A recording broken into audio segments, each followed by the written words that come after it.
Bismillahirrahmanirrahim. Assalamu alaikum, dear student. I am Amreen Ibrar. We have started the syllabus of CIE O Levels Mathematics. Our topic is factorization.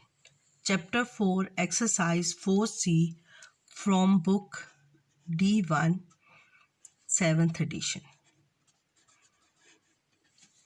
Question number 4. Factorize each of the following expression completely. Factorization किसको कहते हैं? What is factorization?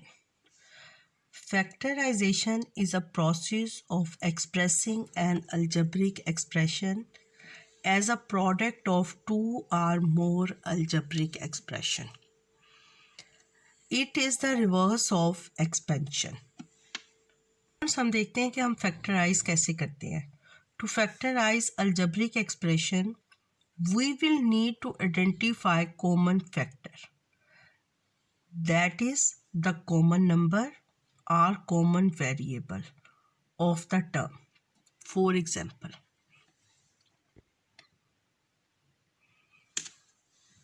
in 4x plus 2, इसमें क्या चीज़ common है? Number common है. और कौन सा नंबर कॉमन है? 2 कॉमन है. तो जो कॉमन नंबर होता है उसको हम फर्स्ट पे लिख लेते हैं. उसके बाद राउंड ब्रैकेट का अप्लाई कर देते हैं. 4x को 2 से डिवाइड किया तो क्या आंसर आया? 2x. वो लिख दिया. 2 को 2 से डिवाइड किया तो क्या आंसर आया? 1. तो 1 लिख दिया. 2 is a common factor of the two terms. अब इन दोनों टर्म्स में से तो एक नंबर कांस्टेंट आ सकता है. Now in the second example, 6pq minus 3p. 6 और 3 ये दोनों नंबर्स किससे डिवाइड होते हैं? 3 से. इट्स मीन 3 कॉमन फैक्टर है. पी क्यू और पी दोनों टर्म्स में p प्रेजेंट है. तो इट्स मीन कि variable p is also a common factor. तो 3p हम कॉमन ले लेते हैं.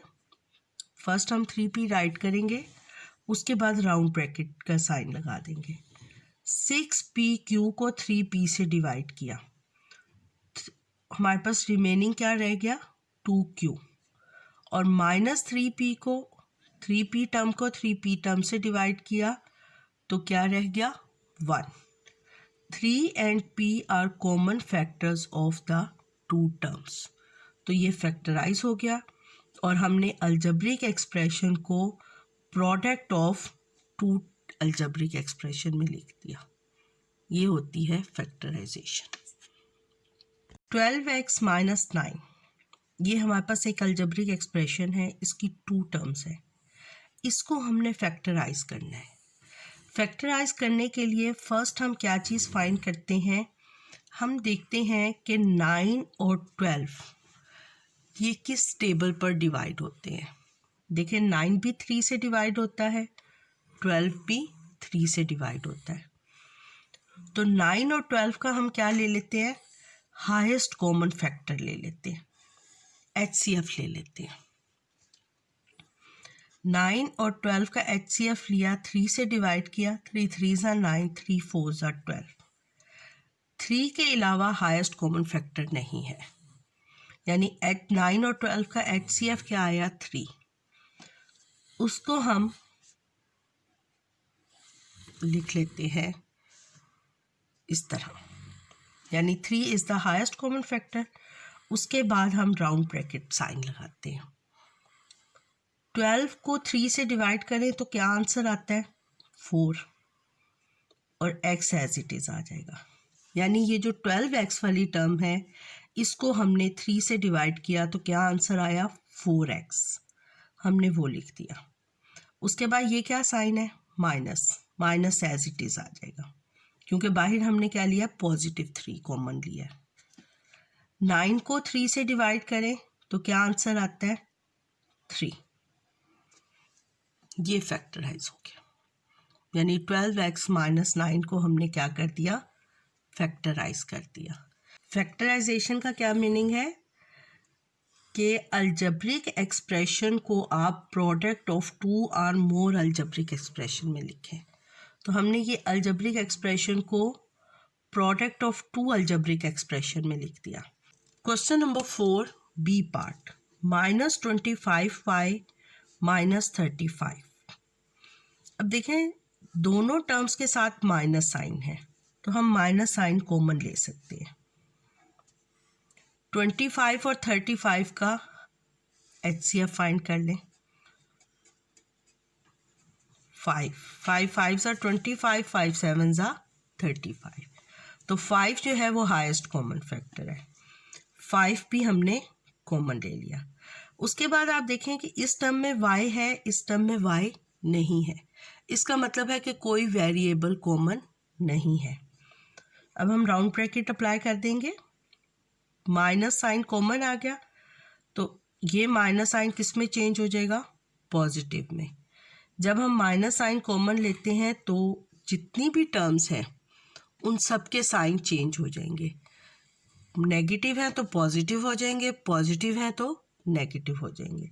अब ये -25 है, ये चेंज हो जाएगा प्लस में, माइनस साइन चेंज हो जाएगा प्लस में। 25 को 5 से डिवाइड करेंगे तो क्या आंसर आता है, 5y। Minus sign change into plus, क्योंकि हमने माइनस कॉमन लिया है। 35 को 5 से डिवाइड करेंगे तो 5 7 ज़ा 35। Exercise 4C question number 4C part, 27b -36by। अब 27 और 36 का हाईएस्ट कॉमन फैक्टर ले लेते हैं। 27 एंड 36, 3 9 ज़ा 27, 3 1 ज़ा 3, 3 2 ज़ा 6, अगेन 3 से डिवाइड होता है, 3 3 ज़ा 9, 3 4 ज़ा 12। Highest common factor is 9, 9 common आ जाएगा। दोनों टर्म्स में क्या कॉमन आता है, b हमने कॉमन ले लिया। 27 को 9 से डिवाइड किया, क्या आंसर आया, 3। b कॉमन ले लिया इसलिए b हम नहीं लिखेंगे। -9 को 36 को 9 से डिवाइड किया, क्या आंसर आया, 4। b कॉमन आ गया, b को नहीं लिखेंगे, y रिमेनिंग है, y लिख देंगे। ये हमने इसको फैक्टराइज कर लिया। अब देखिए फैक्टराइज करने के बाद इसमें से और कोई कॉमन फैक्टर कॉमन नहीं है, यानी 3 और 4 को हम मज़ीद सिंप्लीफाई नहीं कर सकते, और कोई वेरिएबल नहीं है जो दोनों में सेम हो। Clear. Question number 4 D part, 8ax + 12a - 4a। अब देखें वेरिएबल तीनों में कौन सा सेम है, a, इसका मतलब है a कॉमन आ जाएगा। 8, 12 और 4 इनका हाईएस्ट कॉमन फैक्टर ले लेते हैं, 4, 8 और 12 का। 2 2 ज़ा 4, 2 4 ज़ा 8, 2 6 ज़ा 12, 2 1 ज़ा 2, 2 2 ज़ा 4, 2 3 ज़ा 6, 4 is the highest common factor, तो 4 को हमने कॉमन ले लिया। 8 को 4 से डिवाइड किया, 2, a कॉमन आ गया, a को हम नहीं लिखेंगे। उसके बाद x कॉमन नहीं आया, x रिमेनिंग रह गया। 12 को 4 से डिवाइड किया, 3, a कॉमन आ गया, a को हम नहीं लिखेंगे। -4 1 ज़ा 4, a कॉमन आ गया, 4a z में से क्या चीज़ रह गई हमारे पास, z ओनली, तो ये हमने इसको फैक्टराइज कर दिया। Exercise 4C question number 4E part, 4m - 6my - 18mz। This algebraic expression has 3 terms और each term has m, तो m कॉमन आ जाएगा, m is a common factor. 4, 6 और 18 इनका हाईएस्ट कॉमन फैक्टर क्या है, 4, 6 एंड 18। 2 2 ज़ा 4, 2 3 ज़ा 6, 2 9 ज़ा 18। अब ये और किसी नंबर से ये तीनों नंबर्स डिवाइड नहीं होते। 2 is the highest common factor, 2m common factor. अब इन तीनों टर्म्स में क्या आ गया, 2m। 4 को 2 से डिवाइड किया, 2, m कॉमन आ गया, m नहीं लिखेंगे। -6 को 2 से डिवाइड किया 3, m कॉमन आ गया, m नहीं लिखेंगे, y रिमेनिंग रह गया, y को लिख लेते हैं। 18 डिवाइडेड बाय 2 9, m कॉमन आ गया, z एज इट इज़ लिख देंगे। ये हमने फैक्टराइज कर दिया। क्लियर स्टूडेंट्स, अगर आपको मेरा चैनल अच्छा लगा है तो मेरे चैनल को सब्सक्राइब कर दें और नोटिफिकेशन के लिए बेल आइकन को प्रेस कर दें। अल्लाह हाफिज़।